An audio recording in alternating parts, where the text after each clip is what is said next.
Monsoon याच आठवड्यात अंदमानात दाखल होणार. भारतीय हवामान विभागाचा अंदाज. दरवर्षी 20 ते 22 मे दरम्यान अंदमानात मान्सून दाखल होतो. बंगालचा उपसागर, अंदमान आणि निकोबारमध्ये वातावरण अनुकूल. पुढच्या 48 तासात कमी दाबाचा पट्टा निर्माण होणार असल्याची माहिती. बेळगावमध्ये वादळी वारा आणि मुसळधार पावसानं ककेरी गावाला झोडपलं. वादळी वाऱ्यामुळे अनेक ठिकाणी झाडं आणि विजेचे खांब कोसळले. वादळी वारा आणि अवकाळी पावसामुळे खानापूर तालुक्यातील ककेरी गावात जनजीवन विस्कळीत. सोलापूर जिल्ह्यातील देगाव कालव्यातून सुरू असलेल्या गळतीमुळे देशमुख वस्ती परिसरातल्या शेतांमध्ये मोठ्या प्रमाणात पाणी. शेतात तब्बल 2 ते 3 फूट पाणी साचल्यानं पिकांचं मोठं नुकसान. शेतकरी हवालदिल. शेताला ह्या दिवसात पाणी मिळणं म्हणजे सोनं मिळाल्यासारखं आहे मला. पण असं काही विचित्र होतं की अतिरिक्त तुम्ही बघितलं आता 3-3 फूट पाणी उभारलं आहे आणि असं 8-8 दिवस उभारून राहतं. जोपर्यंत त्यांना इकडे हिप्परक्यात पाणी पोचत नाही तोपर्यंत ते बंद करत नाहीत लवकर. किती दिवसापासून पाणी शेतात आहे? असं ह्या 4 महिन्यात 5 महिन्यात 4 वेळा झालं.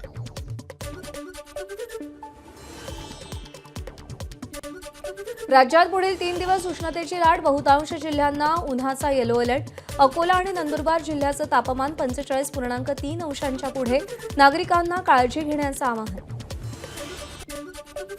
विठ्ठल दर्शनासाठी आलेले हजारो भाविक उन्हामुळे त्रस्त. सकाळी 10 वाजताच पारा 42 डिग्रीच्या पार.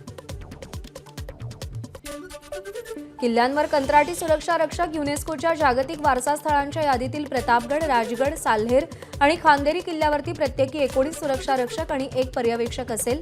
वेतनासाठी 2,54,00,000 रुपयांची तरतूद.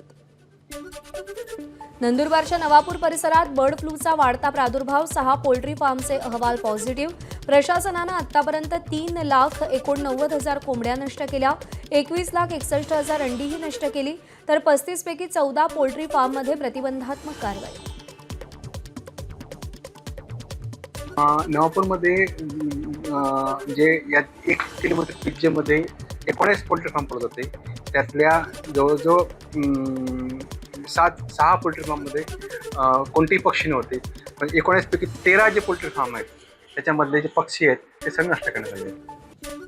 कोल्हापूरच्या शिरोळ तालुक्यात पंचगंगा नदीवरील तेरवाड बंधाऱ्यांमध्ये जलपर्णींचा मोठा विळखा. स्थानिक शेतकऱ्यांच्या आंदोलनाच्या इशाऱ्यानंतर जलपर्णी काढण्याचं काम सुरू. गाळ न काढल्यानं पंचगंगा नदीत अनेक बेटं, तर बेट तयार झाल्यानं नदीचं पात्र अरुंद आणि उथळ. सांगली आणि कोल्हापूरच्या महापुराला नदीमधली बेटं कारणीभूत. मंत्रालयात उद्या नद्यांमधील गाळाबाबत चर्चा होणार. धाराशिवमधील 4 लाख शेतकऱ्यांना दिलासा. 336 कोटींचा पीक विमा मिळण्याचा मार्ग मोकळा. विमा कंपनीनं घेतलेले तांत्रिक आक्षेप राज्यस्तरीय समितीनं फेटाळले. आमदार राणा जगजितसिंग पाटील यांची माहिती. आगामी सिंहस्थ कुंभमेळ्याच्या बोधचिन्हाचं अनावरण. मुख्यमंत्री देवेंद्र फडणवीसांच्या हस्ते अधिकृत बोधचिन्हाचं अनावरण. दोन्ही उपमुख्यमंत्र्यांसह मंत्री गिरीश महाजन, मंत्री छगन भुजबळांची उपस्थिती. मंत्री नितीन गडकरी उद्या पंढरपुरातील पालखी मार्गाची पाहणी करणार. वाखरी ते पंढरपूर मार्गाचं काम 3 वर्षांपासून रखडलेलं. पालखी सोहळ्यासोबत पंढरपुरात प्रवेश करताना भाविकांना अडचणींचा सामना करावा लागतो. म्हाडाच्या महागड्या घरांकडे पाठ. 2,640 घरांच्या सोडतीला अत्यल्प प्रतिसाद. आतापर्यंत 108 अर्ज अनामत रकमेसह दाखल. तर अर्ज भरण्यासाठी केवळ 3 दिवस शिल्लक. बोरिवली, malaड, गोरेगाव, अंधेरी, जुहू, वांद्रे, दादर, ताडदेव, विक्रोळी, कन्नमवार नगर या ठिकाणच्या घरांसाठी सोडत. पावसाळ्यापूर्वी स्ट्रक्चरल ऑडिट रिपोर्ट सादर करा. होर्डिंग धारकांना म्हाडाची नोटीस. रिपोर्ट सादर न करणाऱ्या कंपन्यांवर कठोर कारवाईचा इशारा. 2 महिन्यात मध्य रेल्वेवर 15 डब्यांच्या 20 जलद लोकल फेऱ्या वाढणार. गर्दीच्या पार्श्वभूमीवर रेल्वेचं महत्त्वाचं पाऊल. तर 37 स्थानकांवरती फास्ट ट्रेनच्या प्लॅटफॉर्मच्या विस्ताराचं काम प्रगतीपथावर. विश्रांती वेळेनुसार मोटरमनच्या कामाच्या तासाचं नियोजन करणार. मोटरमनवरील ताणतणाव कमी करण्यासाठी रेल्वेचं मोठं पाऊल. दोघा मोटरमनचा एकाच दिवशी हृदयविकारानं मृत्यू झाल्यानंतर पश्चिम रेल्वे प्रशासनाचा निर्णय. भंडाऱ्यातील महिला रुग्णालय आणि वैद्यकीय महाविद्यालयाचा वाद मिटला. महिला रुग्णालय आणि शासकीय वैद्यकीय महाविद्यालय एकाच इमारतीत सुरू होणार. आरोग्य व्यवस्थेला बळकटी मिळणार. मुंबईतील बैठकीत महत्त्वपूर्ण निर्णय. गोंदियाच्या आमगाव येथील बिडी कामगारांचा दवाखाना बंद करण्याचा शासनाचा निर्णय. तर दवाखाना बंद होऊ देणार नसल्याची बिडी कामगारांची भूमिका.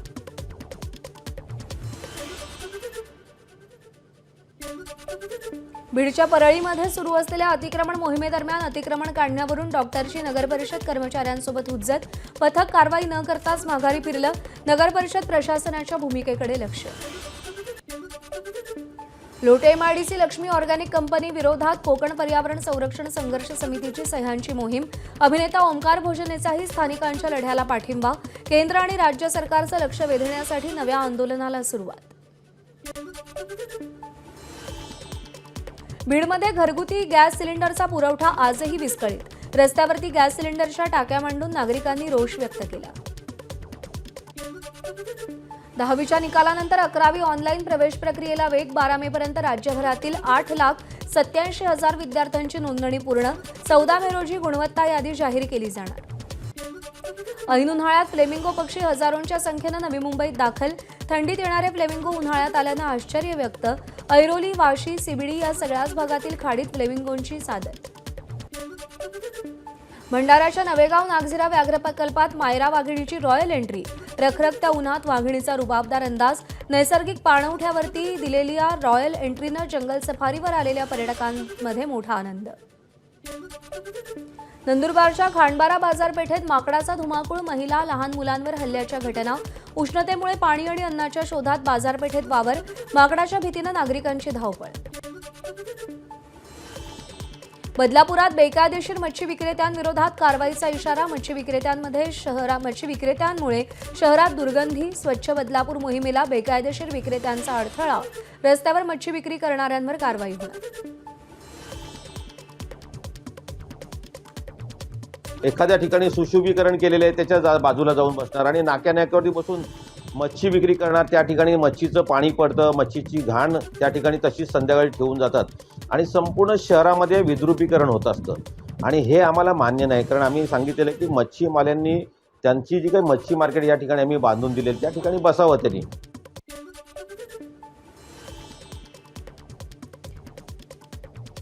सांगलीमध्ये जत दुर्घटनेवरती पंतप्रधान कार्यालयाकडून दुःख व्यक्त. घटनेतील जीवितहानी मनाला वेदना देणारी. संवेदना मृतांच्या कुटुंबियांसोबत असल्याचं पंतप्रधान कार्यालयाचे ट्विट. जखमी भाविक लवकरात लवकर बरे व्हावेत अशी प्रार्थना. जे रुग्णालयातील रेडिओलॉजी विभागात कार्यरत असलेल्या निवासी डॉक्टरची वसतिगृहात गळफास घेऊन आत्महत्या. अभयसिंग मोरे असं डॉक्टरचं नाव. मागच्या काही महिन्यांपासून मानसिक तणाव आणि नैराश्याने त्रस्त असल्याची प्राथमिक माहिती.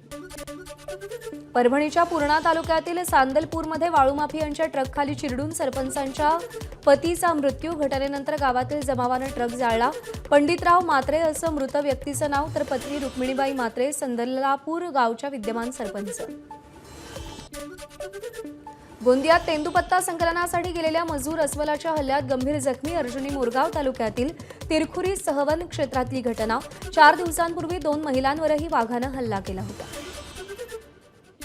कोल्हापूरच्या चंदगड विद्युत तारेचा स्पार्क होऊन लागलेल्या आगीमध्ये ज्वारीचा कडबा जळून खाक. आगीमध्ये धाराशिवच्या भूम तालुक्यातील वांगी खुर्द इथल्या शेतकऱ्याचं 10 लाखांचं नुकसान. केंद्रातील ओबीसी आरक्षणासाठी आता वीरशैव लिंगायत समाज आक्रमक.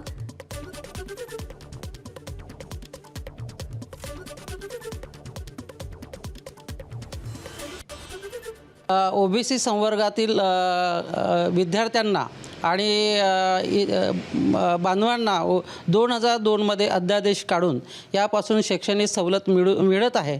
याच शासन निर्णयाच्या अनुषंगाने केंद्रामध्ये सुद्धा या शासन निर्णयाला मंजुरी द्यावी अशी आमची मागणी आहे. नोकऱ्या नाही, त्यांना ओबीसीची सवलत याच्यातून मिळत नसल्यामुळे त्यांना शिक्षणाचा फार मोठा त्यांचं नुकसान होत आहे आणि शासनाने आता आमचा अंत पाहू नये.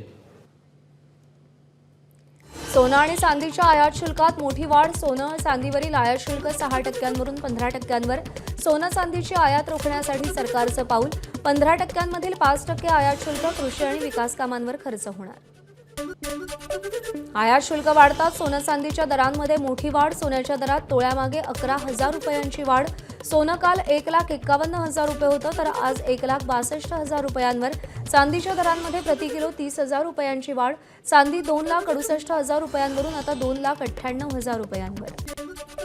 पेट्रोल डिझेलच्या दरवाढीचे पेट्रोलियम मंत्री हरदीप सिंग पुरींचे संकेत. तेल कंपन्यांना रोज 1,000 कोटी रुपयांचं नुकसान होत असल्याची पुरी यांची माहिती. तेल कंपन्या फार काळ नुकसान सहन करू शकणार नसल्याचंही स्पष्ट. इंधन दरवाढ टळण्यासाठी होर्मुझ खुलं होणं हाच पर्याय. पंतप्रधान नरेंद्र मोदींच्या सुरक्षा ताफ्यातील गाड्या घटवल्या, इलेक्ट्रिक गाड्या वाढवा, पण नवी खरेदी नको अशी मोदींची भूमिका. गाड्या कमी केल्या तरी एसपीजीकडून सुरक्षेत तडजोड नाही. मुख्यमंत्री फडणवीसांनी सगळे मंत्री आणि अधिकाऱ्यांना परदेश दौरे रद्द करावेत असे आदेश दिले. मंजूर झालेले दौरेही रद्द करण्याचे मुख्यमंत्र्यांच्या आदेश. पंतप्रधान नरेंद्र मोदींच्या आवाहनानंतर मुख्यमंत्री फडणवीसांचा मोठा निर्णय. मंत्री आणि अधिकाऱ्यांचे अभ्यास आणि कामासाठीचे दौरे रद्द. एबीपी माझा, उघडा डोळे बघा नीट.